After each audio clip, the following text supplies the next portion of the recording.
Hi, everybody. We are live on LinkedIn.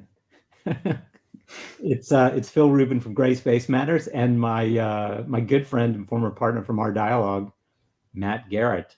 Good morning, Good morning, Matt. Phil. Good morning, all. Good to see you. Yeah, no, it's fantastic.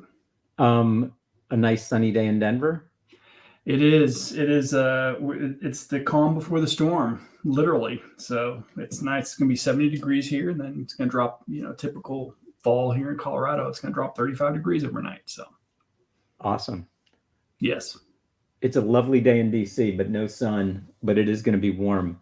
And speaking of warm, it's going to be warm in LA next week, a week from tomorrow, where you and I and 100 and some other people are going to convene at the Beverly Hilton for Loyalty Summit CXM, making its debut in the Americas.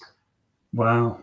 Quite an auspicious event and a start. So I'm excited about it. So lots of people, lots of great people, really good thought leaders that the lineup. So it's I'm as a fan of the space, I'm really going to be fanboying on a couple of the thought leaders like the much discussed Pete Fader. So yes, we've talked about Pete each one of these live streams, but I mean, without making this too much of an old home week, I mean, for everybody watching, Matt and I have been we have been friends and colleagues and have worked together since the late 90s, back to the .com days when Matt had his first company and I was in the process of starting mine, and we collaborated on some great work.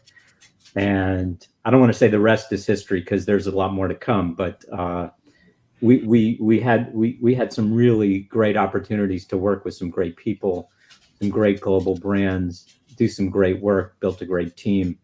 And so it's really exciting in terms of to your point, everybody who's coming to LA next week for this inaugural event, at least for the US, for the Americas. We debuted in Zurich in March, and it was a fabulous event. It's not a massive event, it's truly a summit. And sort of in keeping with some of our thinking and some of the thinking I've shared over the last, I'd say, year around the notion that loyalty is stuck. That's how we got to the theme of this event, which is based on the idea that loyalty is approaching the mid-century mark. We're a few years away from modern loyalty being 50 years old. It's an interesting time because there are a lot of examples of companies and brands and loyalty initiatives being stuck. I think the most recent glaring examples, Delta Airlines and SkyMiles, which Matt and I are both big fans of that brand and that experience. Although that's been stressed, but yes. Although that, like any good relationship, it has its ups and downs. Absolutely. But that's an example of where loyalty is stuck. And when you think about what's happening around the world, what's happening in the technology space, what's happening in the digital advertising space, and the loss of cookies and the value of zero and first party data, and stakeholder capitalism, and leadership that's increasingly recognizing that customers create value. That's how we got to the theme of the loyalty renaissance. I mean, it's easy to be negative. It's often more challenging to be optimistic. Probably more true than ever. Beyond business, but we won't go there.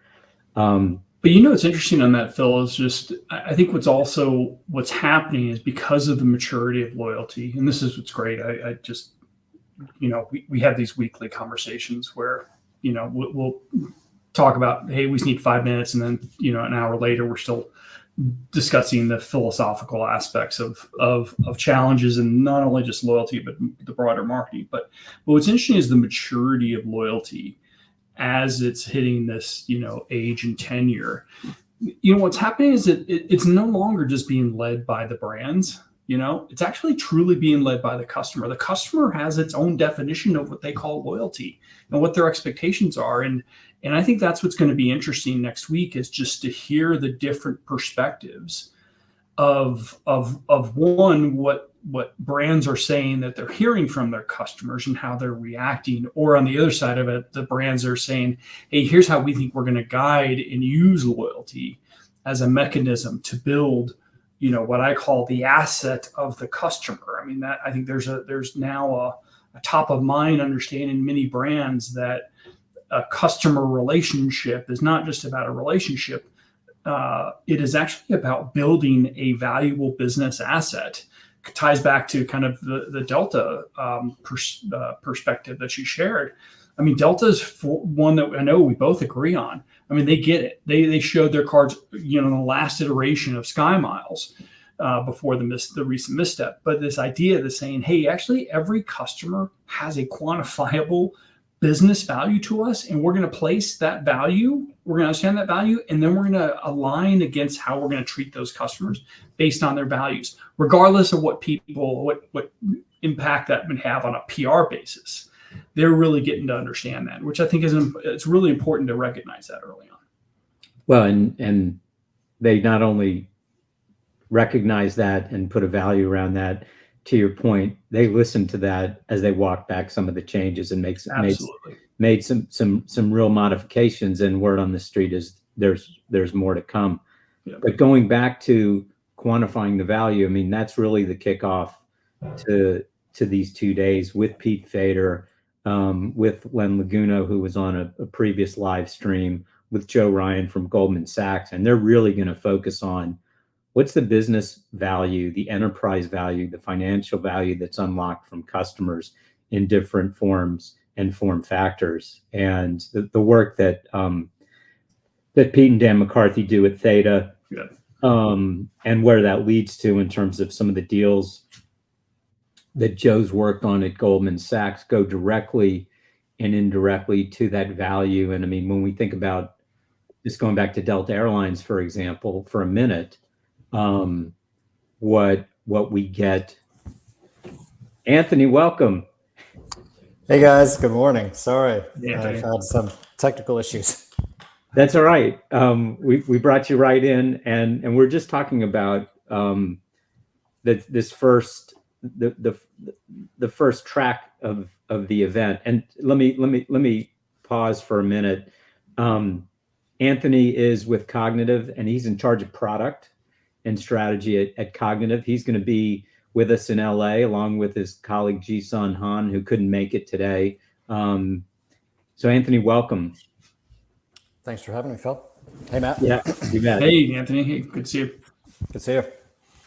So this first track that we're looking forward to is really going to get into the quantification of the business value, and then we've got Alejandro Gonzalez Sal, who's coming up from Mexico, where he's head of digital for FEMSA, and really is in charge of creating revenue and enterprise value from what they're doing in this coalition loyalty program called Premia, which is really taken sort of Latin America by storm. And Alejandro is a great speaker. He's got a great story of what's going on, and how they're doing and the amount of growth they're able to achieve, not just from a program standpoint, but from a business standpoint. And, we've got just in the morning, I mean, Anthony, Matt and I have been talking about how excited we are with some of the folks that have been gracious enough to commit to being in LA with us. Mary Pilecki from Forrester is going to be there that morning. Anil Mansakani, who runs loyalty for MGM.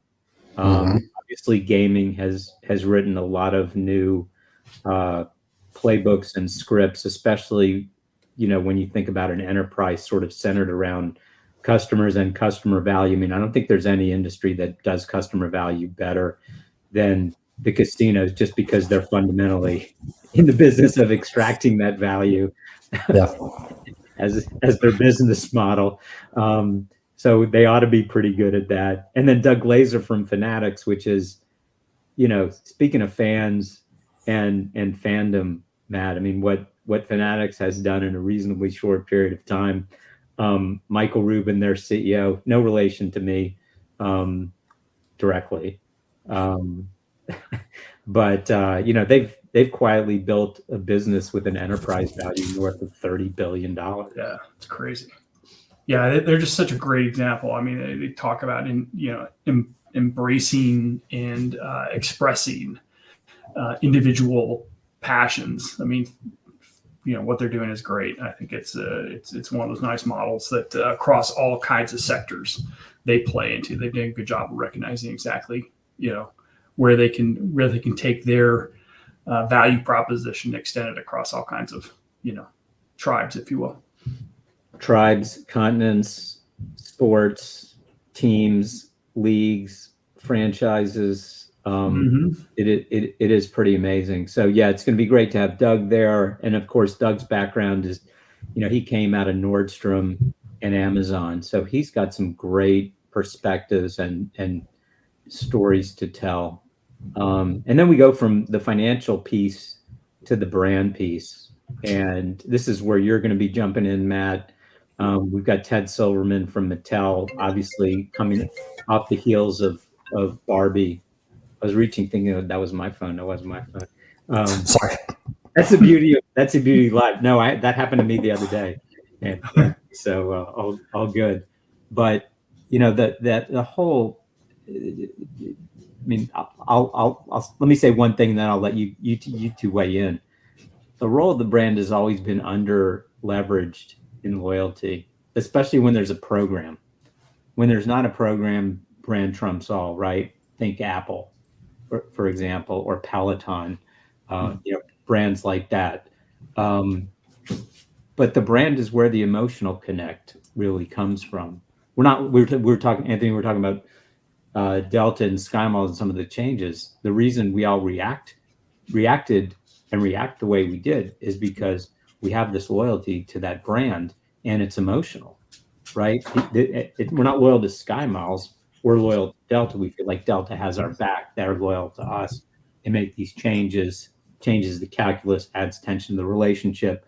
But I think that's normal, and it's no different. I mean, having grown up in New Orleans, lifelong Saints fan, we didn't have a winning season until I was an adult, and we didn't win our first and only Super Bowl. I was like 45 years old or something like that. And, my kids now have this expectation that, well, that's just, when's going to happen again? Well, maybe not in your lifetime. But you have this visceral reaction to that. And it's true to brands as it is to sports teams. Matt, your session is going to be really interesting and sort of dive into that. You want to talk about that a little bit? Yeah. I will. I want to build a bit on what you mentioned with Ted's perspective on the Barbie mania that went on this summer. I think what's interesting, what I found compelling as I've kind of studied, a lot recently on the power of fandom relative to, its influence on driving true brand engagement outside of relying on some type of, traditional loyalty program.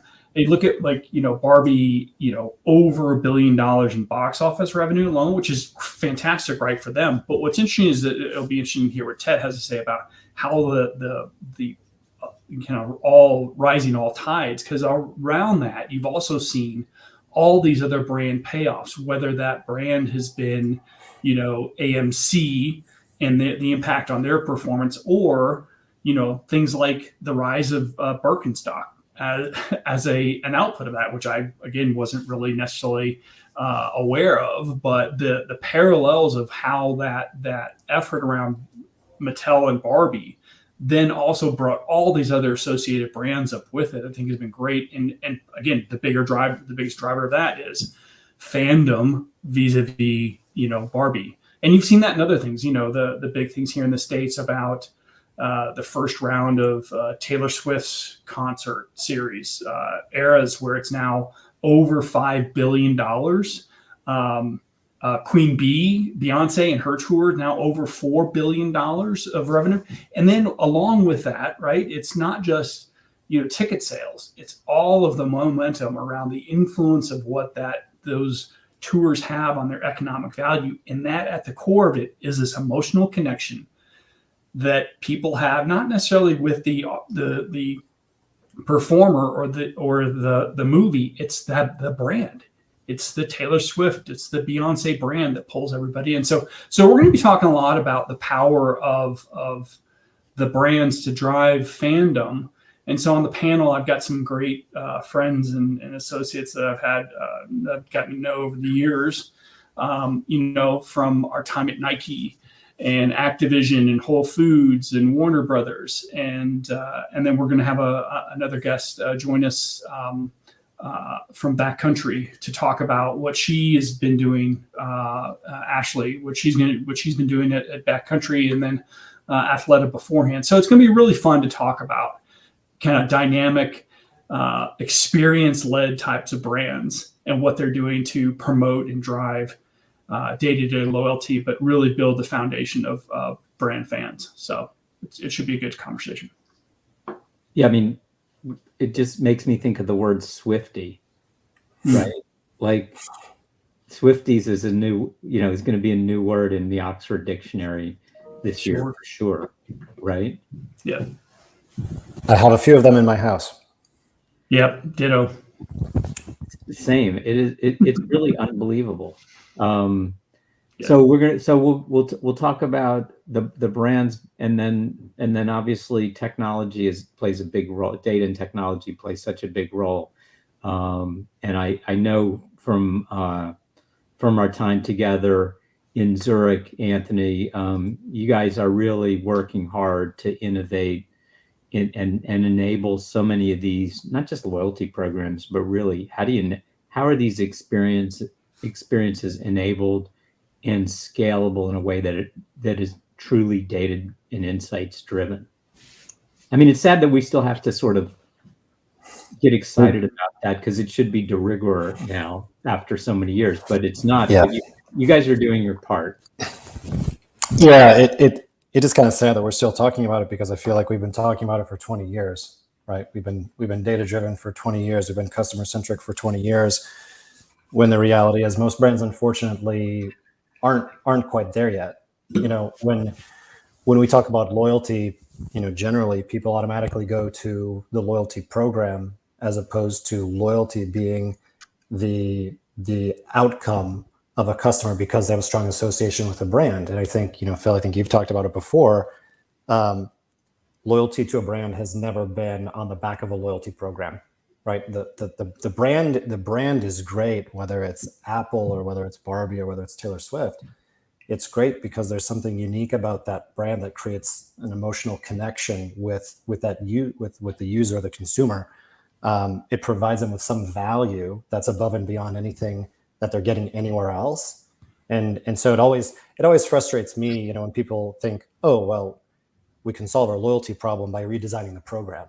Like, I wish it were that easy, right? Because then, we'd be in business forever. We'd be in business forever. If all it took was, let's add another tier, or let's change from, earn and burn to surprise and delight. Like, if it was that easy, there would be so many great brands in the world. But the fact is, there are only a handful of truly valuable brands that people cherish, right? That's not very common, and it's not because of a loyalty program. It's because of the product, it's because of the experience, it's because of the value. And so I think in the work that we're trying to do, obviously, we do loyalty program management, but what we're trying to do with the data-driven approach, and we'll talk about, the convergence of machine learning and artificial intelligence and cloud computing and all of this stuff, what it enables is it enables a brand with a broadly appealing value proposition to figure out what part of that brand is going to be most relevant, most salient to each individual customer, right? Like, we may all love Apple, but we may all love Apple for different reasons. And our relationship with Apple may be different because of just how we consume electronics and the role it plays in our lives. And so it's the role of technology, again, like a loyalty program, it can't be at the core of the proposition, but it needs to, augment and enhance the value that's already there.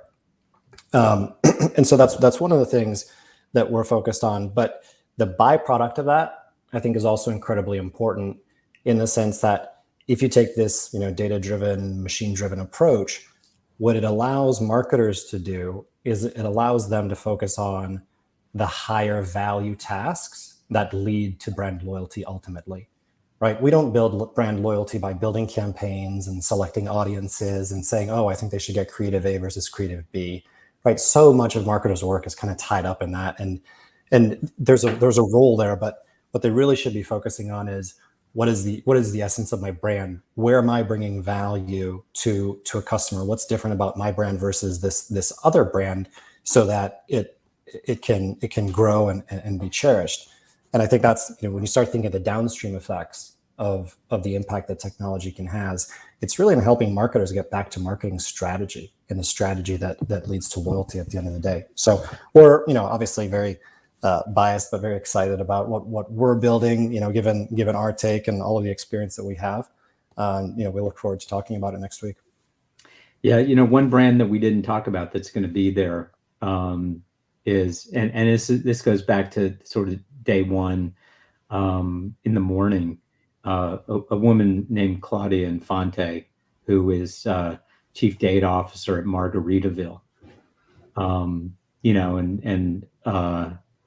You talk about sort of like a quiet, very, very large private enterprise built totally on the love and fandom of the customers obviously with Jimmy Buffett and his music, but really the broader proposition of sort of the legend that Jimmy had of, lifestyle and his story and, and his songwriting and what it represented and what it's translated to, and that has not a lot to do with points and rewards. It has to do with, people live literally in Margaritaville. Yeah, I was gonna say it's a cultural aspect now. He is more of an icon around the or an emblem, or was it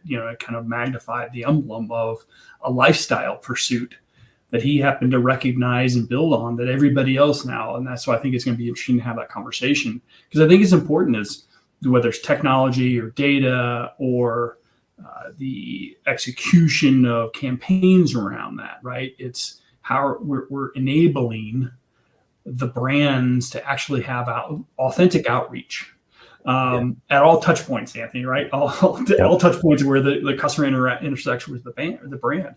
But it's this, Margaritaville is one of those where they picked up on this a cultural aspect, an element of a community, and magnified it. And that's what, all these brands are trying to do, right? We talk, Phil and I, we talk a lot about just Nike's approach, right? Nike's approach has always been around, not necessarily about what their shoe does, but it's actually how the brand makes their customer feel.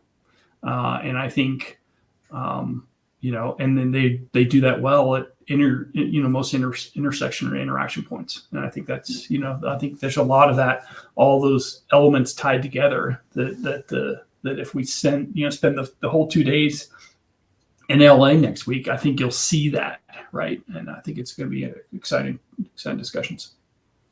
Yeah, I think just building on that, you said authenticity, and everyone talks about authenticity, but the litmus test is, does the brand actually live up to the promise that they're selling, right? I don't think anyone would doubt that Jimmy Buffett, if left to his own desires, would prefer nothing than to be, barefoot playing at a bar in Key West at 2:00 in the morning with some of his closest friends, right? Like, he lived the lifestyle. That's what everyone bought into, and there was complete authenticity there. And when you think of other great brands that we probably all love, such as Patagonia, it's the exact same thing, right? They know what they believe, and it is a key part of their culture. And when you have that authenticity, when you know what you stand for, what your brand stands for, you can engage with customers in different ways without authenticity still being the core part of the message, right? Like, I may only go buy a coat at Patagonia instead of a pair of shoes. I need to be engaged in a different way than maybe someone who goes and buys the whole, the whole suit. But if you don't have those fundamentals in place as a starting point, it doesn't matter what the rest looks like.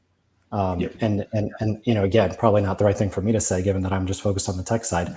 But you gotta get the core pieces right. Otherwise, you're building on a house of cards. Well, as somebody who's wearing a Patagonia shirt and shopping and also an REI loyalist, I need a plug that we're going to have Stephanie Hager from REI there. So I think, speaking of authenticity, what REI has done and how they've operated their business, recognizing sort of their brand truth and their mission, and closing on Black Friday. Nothing. That is an authentic way to embrace the business. You said so. I want to just that quick plug that Stephanie's coming down from Seattle to speak, and of course she spoke, and she joined us in Zurich too, which was awesome. You guys said something. I mean, I want to come back to the brand piece, because I've always viewed, and a lot of the work that Matt and I used to do together was like, how does loyalty amplify all the best features of the brand? And you made the point, Anthony, of those features vary in terms of which ones resonate by which customer or which customer segment, which is also very consistent with a lot of the primary research we did back in the Our Dialogue days. It's also why this whole loyalty thing is not for every business, and it's not because of the business, it's because of the brand. I was thinking about this earlier, Matt. We will not mention the client's name, but this was absolutely the worst client we ever worked with, and mercifully, we stopped the engagement halfway through. And I remember when I was doing an interview with the CEO, and I asked him, what does your brand bring to the world? What is it all about? And the only answer he could provide was value. And I mean, the rest of the story is we stopped the work. They ultimately filed for bankruptcy, and I don't know if they liquidated or not, but it was a classic example of probably a mistake on our part. We shouldn't have taken the business on. A mistake on their part, because kind of like Wanamaker, great advertising is only going to make a bad product fail faster. The best loyalty program in the world isn't going to help a shitty brand. Yeah. I probably should, I don't know if I can say that on LinkedIn, but a lousy brand thrive. Yep. Well, no, I think that's. Go ahead. Sorry. Yeah. Phil, I think you've talked about this in the past.